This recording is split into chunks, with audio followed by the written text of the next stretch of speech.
Hi guys, welcome back to my channel. My name is Jaden and I'm going to be talking to you about the 12 books I read in April. The first one I read was called Fan Service and I rated this one 4 stars.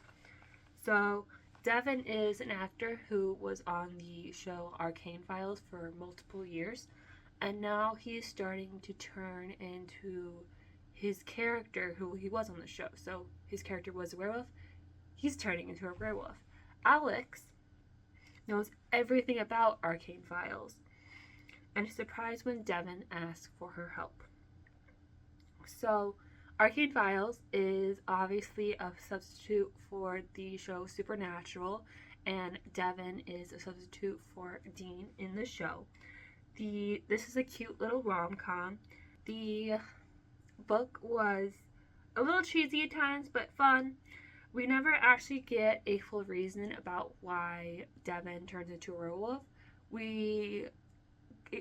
The moon and a family ancestry to one of the writers gets mentioned about it, but there's no clear-cut reason about why Devin is turning into a werewolf.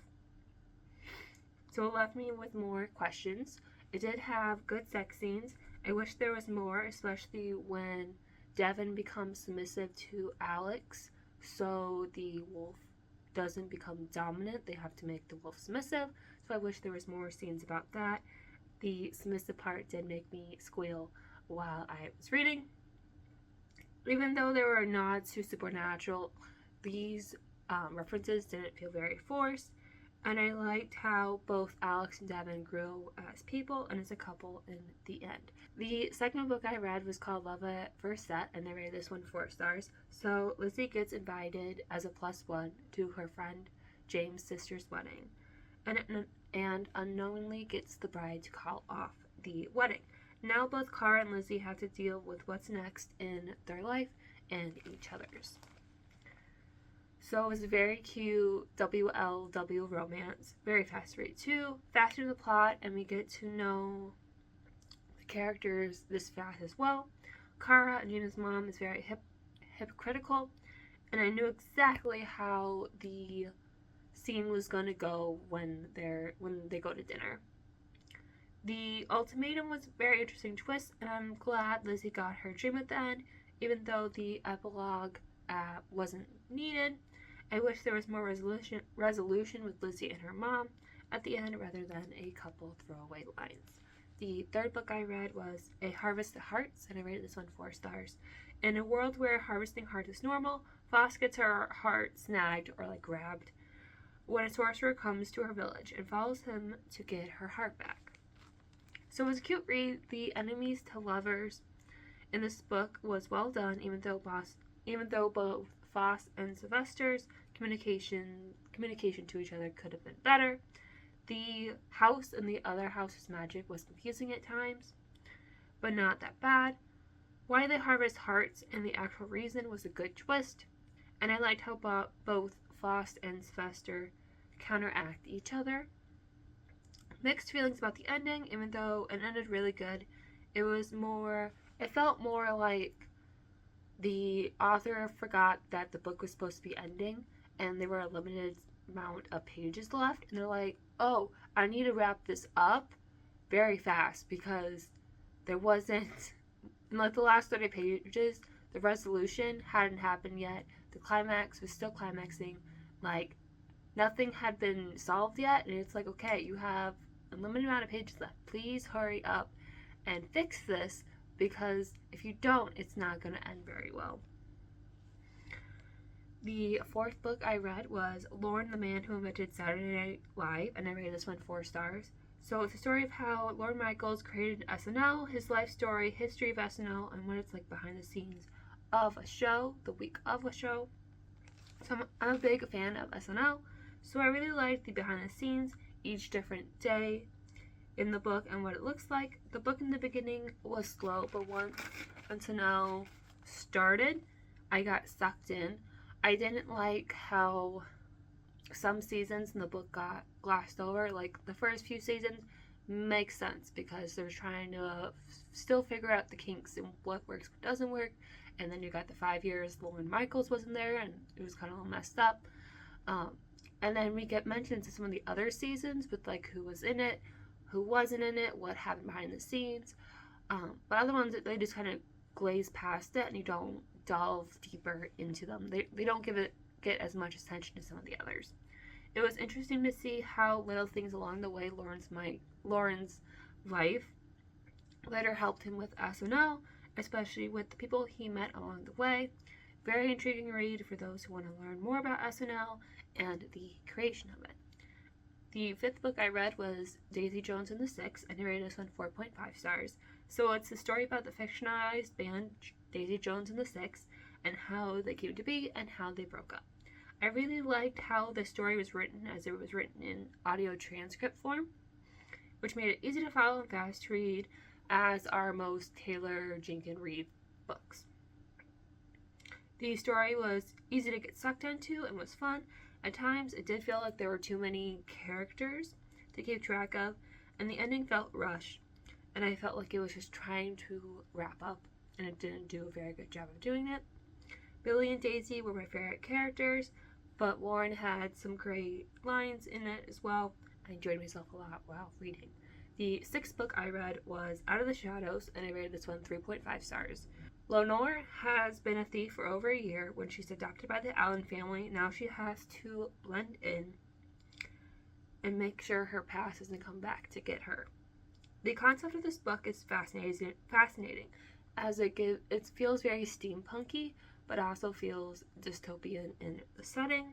I really liked Lenore and Rook, especially with the writing of Rook in the beginning, because his writing, but like how we know he's different than everybody else is written differently, so that way we know, oh, this is a different person than what we're seeing. The book felt at times like it was going fast and slow at the same time. There is more in the series, but I don't feel invested enough to read more. Like, there's a little cliffhanger with one of the characters, like side characters, but I don't feel intrigued enough to read more. And like the way the book ended for our main characters, I'm not enticed to read more. I also didn't like how this book was formatted. It felt very blocky, and there were like a lot of paragraphs. It just did not work for me. After that, I read Mercy, and I rated this one 5 stars. So after taking her club's kink quiz, Maggie finds out she's a dom. Bew takes the same quiz and finds out he's a sub, and he's also the owner's son. So once they find out they're a dom and a sub, can they make a good dynamic for each other? I had so much fun reading this book. I finished it in like less than a day. I like that even though this book is part of a series, you don't have to read the other books to know what's going on. This is the 4th one in a series, and it makes references and characters from the other books in it, but I didn't feel like I was confused about what was going on. I liked the dom and sub dynamic between Maggie and Bew, and how they both grew and became accepting in their roles in their relationship. Good foreshadowing Bew's rewards and punishments, and I really liked the money sex scenes and the BDSM sex scenes in this book as well. After that, I read Hooked, and I rated this one 3.75 stars. So this is a dark and smutty retelling of Peter Pan, focusing on Hook and Wendy. Fast read. The plot of this book did a good thing on making it its own thing, but also sprinkling references to Peter Pan that didn't feel very forced. The only one that felt forced was Tina Bell, and I'm like, this is so bad. There were similar twists in this book that happened in some of our other books, so when the book was booking and I'm like, okay, this person, I wasn't surprised when it got revealed that it was that person. I'm like, well, yeah, that's what happens in her books. Somebody does this, and the characters are surprised about it. And I'm like, knew it was coming, because I read like 2 of her other books. I knew it was coming. James, gets really stupid for a good portion of this book, and he's such an asshole. Somebody he cares about gets offed, and then he blames somebody else for it who had no part in it. So then he kidnaps her, does stuff to her, because he thinks she did it or had a part in it. And then once he realizes she didn't, he still keeps her as a hostage and kidnapping, and then she gets Stockholm syndrome. But that part just made me want to chuck the book across the room and not finish it because of how stupid he was and how much he was being an asshole, because he didn't have two brain cells to run together to think about. And he just immediately thought one thing when it wasn't true, and it made me really mad, and probably why this book has a low rating for me. Lowish rating. There were good sex scenes throughout this book, though sometimes I had to double check where their hand placements were, because it got confusing and took me out sometimes. After this, I read another one of her books. I read Crossed. So I rated this one 4 stars. So this is a dark and smutty retelling of The Hunchback of Notre Dame. So I liked this book way better than Hooked. I liked the chemistry and the back and forth between Cade and Amaya. I don't know the story of Hunchback of Notre Dame as I do the other ones, so the references didn't feel very forced. If there were ones I missed, then I missed them. Good sex scenes that were worth the wait.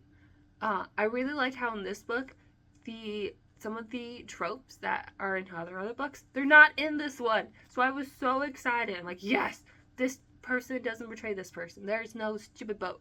There's no ABCDFG.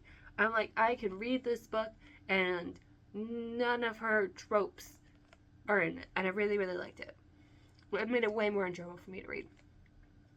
Amaya, at times when we got exposition for her, felt like it did drag on a bit.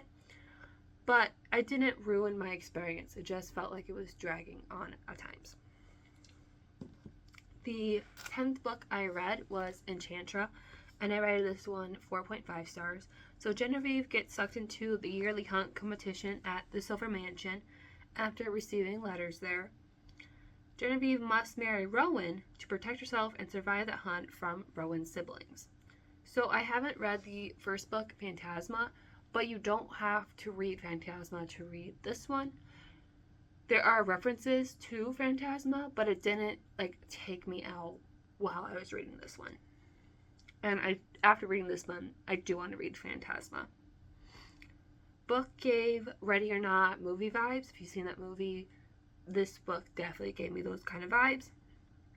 And it kept me on the edge of my seat. I liked the story between Genevieve and Rowan, especially their love story. That was believable. And I liked how each sibling was distinguishable enough that they didn't blend together, because there's 6 or 7 siblings all together, and each of them had a distinct thing that they didn't just blend as one. The more sex scenes would have been great, but not needed.